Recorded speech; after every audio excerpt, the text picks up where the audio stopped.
Hey there, comic book friends, I'm Travis, and this is another edition of No Capes, where I talk about comic books that don't have to do with superheroes, and Ethan doesn't either read them or review them along with me. First up, I'm going to talk about Saga number 9.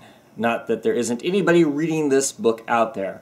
And the few that aren't, I guess it's not their cup of tea, but man, is it an outstanding book. So, I thought, I read this issue, really enjoyed it, and I thought, I'm going to read it again.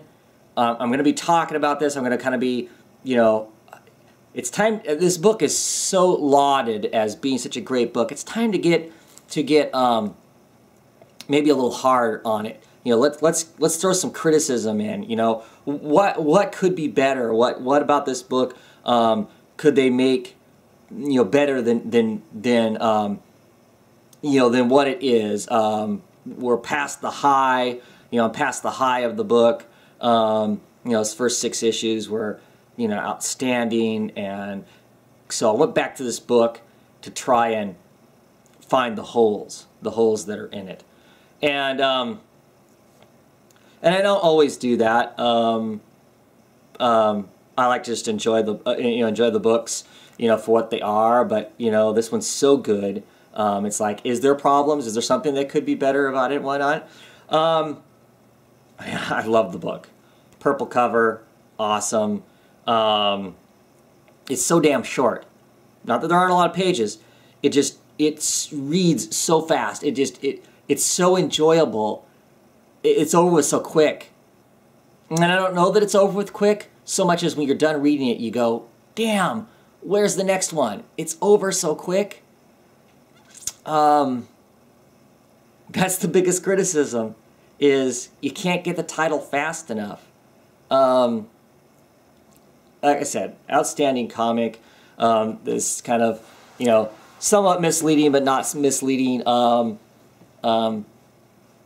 cover that's here. We get introduced to a new character in this, Gwendolyn. Gwendolyn is Marco's ex. Obviously, she's invested in finding Marco. She's the one that we find out she's the one that's hired the will. Now, does she actually work for the people she says she works for? Is she actually, you know, part of some branch of the fantasy realm people? Or is that just a lie to get this whole ball rolling to hunt Marco down? That'll be one of the curious things to see. My only thing about this is, how did she find the will? That's my only criticism in the plot of what's going on here. Is how did she find the will? You know, she just suddenly shows up, knows where he's at. That's my only beef. The rest of the book is outstanding. Artwork is fabulous. I love the diversity of this comic. I mean, yeah, it's set in kind of a science fiction fantasy realm, so obviously you got people like, you know, the stock, who goes beyond being diverse. But as far as the people who are humanoid and humanoid looking, you know, they could all be Caucasian looking people, but they're not. Gwendolyn is obviously, you know, African American looking type person. She's cool. I like her. Boy, the kind of almost glee that's on her face when she goes to finish off the guy that she hits with the lightning bolt in this. And I don't think that's mistaken glee. I think that's not a mistake of art. I think that Fiona Staples does a good enough job emoting emotion out of her characters that I think that's what it is. You know. If you don't think it's glee or joy or something along those lines as she's getting ready to blast that guy, let me know. Let me know if you think that's something different than that. Outstanding book. There's just not enough of it. Letters page in this thing is usually outstanding too. This one was pretty cool. They got a costume contest that's running, and the letters page talks about the fact that not only are they giving all these awesome signed stuff that you're gonna get. Yeah, Paul Pope covered Saga. You also $500. I get there must be some really outstanding costumes that are coming out of that thing. Anyway, that's Saga number 9.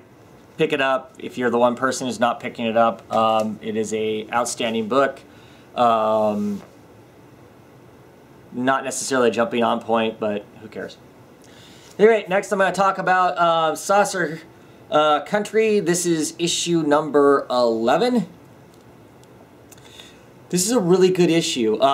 It's kind of disturbing. It's got kind of a side story to it, but it fills us more in on the candidate for president, her ex-husband, and all of his reality issues. He's been having some serious issues with grasping what's real and what's not real. And we go back to his home where he lived as a kid in Colorado, and he tells a story of him and a friend of his who was a girl who used to play out in these open fields and make up stories about fairies and some kind of explaining his first grasp of where he wasn't sure what was real and what wasn't real, and how that's kind of haunted him ever since. And is there a correlation between this whole fairy thing that he had going on and the alien abduction stuff that's going on in the main story? It's kind of a disturbing story. It's kind of a, you know, it plants the seeds back in our heads of do these people think they were abducted by aliens because something else happened to them, and it's just it's what their brain puts in their head to compensate for what might have really happened to them. In this case, there's fairies and there's some sexual child abuse in the story, and how it's hidden and whatnot. The cover here is by Ryan Kelly. The artwork in this one is Mirko Cloak, C-O-L-A-K. Where it's not Ryan Kelly, I really like Ryan Kelly's artwork. This was good artwork too. I would love to see more work from this artist. The art was very good. I really enjoyed the art in it. Like I said, it doesn't have the character that Ryan Kelly's work does, which I most definitely enjoy. But still really an interesting story. This story kind of was almost disturbing to me. Just the whole, how many people, you know, reminding us just how many people, how many women are abused, sexually abused sometime in their life, and the stories, the cover-ups, the hide-ups. And the very end of the book is very cool, kind of going through this. You know, in the 90s, this was the thing. This was the fad to cover up what was really going on. And then in the 2000s, this was the fad to cover up what was going on. And now this is the new fad to cover up what was going on. And that's kind of an interesting marker at the very end of it. I think that, you know, are the fairies real, or is the ex-husband just really unhinged? And at the end of this, the fairies and the aliens, there's some conflict there, almost to some degree. I really think that the ex is unhinged. I think there's something really going on with him, but I think he's unhinged on top of what's really going on with him. What do you guys think, those of you who are reading that? Is he totally bonkers? Do you think the fairies are real? Are the aliens real? What's going on? Good stuff. Really enjoying the heck out of it. Okay, and lastly, I am going to talk about Nowhere Men, number 3. This book is really a cool book. It is hugely thick. I'm taking it out of the bag here. Here it is. It is 30+ pages of story for $2.99. Literally every single page is story. Once again, here's the cover. Inside of the cover, it's panels. It's telling story. And it tells story clear up until the very end of it. It has a little media excerpt here, and then there's the back cover. Back cover has some art also on it, and then the credits are this little piece down here. So 30+ pages, pure story. The story is really cool. If you like kind of pop, this is basically science fiction, you know, meets pop culture. You got these guys back in the 60s, they were the equivalent of the Beatles, except they had to do with science and in bettering the world. Now we're in the current times, this, you know, kind of Fab Four of science has kind of deteriorated in some sense. They're in their, what would be their golden years of science. Things have happened along the way. Some of them are still these big science people. Some of them have kind of gone off into their own thing. This is the story of these four guys, where they're at now. Well, we're going to find out where they're at now, what they've been working on, some of the secrecies of some of the stuff that they're going on. We have this space station that was in space that's been infected with a virus. The people basically teleport, most of them teleport off of this science center that explodes.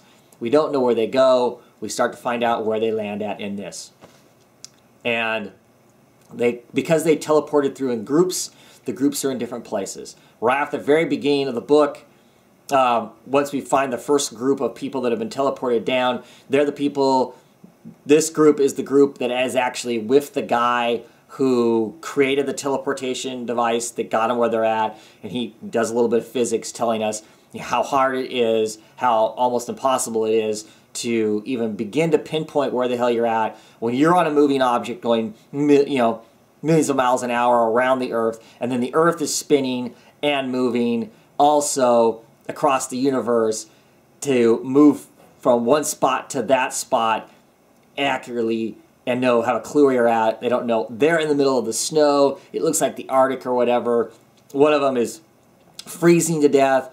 There's the girl that's been blasted who's, if not dead, severely injured. Two of them that can survive in this snowy atmosphere and whatnot. Then you've got another group that's landed someplace. Either it's a completely different dimension, or I'm not sure exactly what. Wherever they're at is in a place where the people seem like they're set in the far future where everything has collapsed.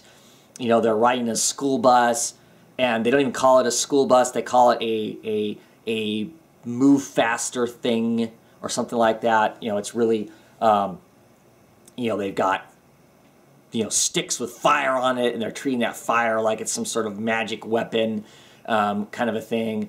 There's this guy who's was the last issue was kind of turning into a giant ball of flesh. He has become something now, which is quite impressive.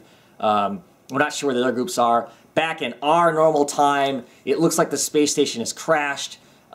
Two scientists, well, a scientist, kind of an archaeologist kind of a guy, and I'm assuming, and a photographer, find a huge piece of the lab, landed in the middle of the desert.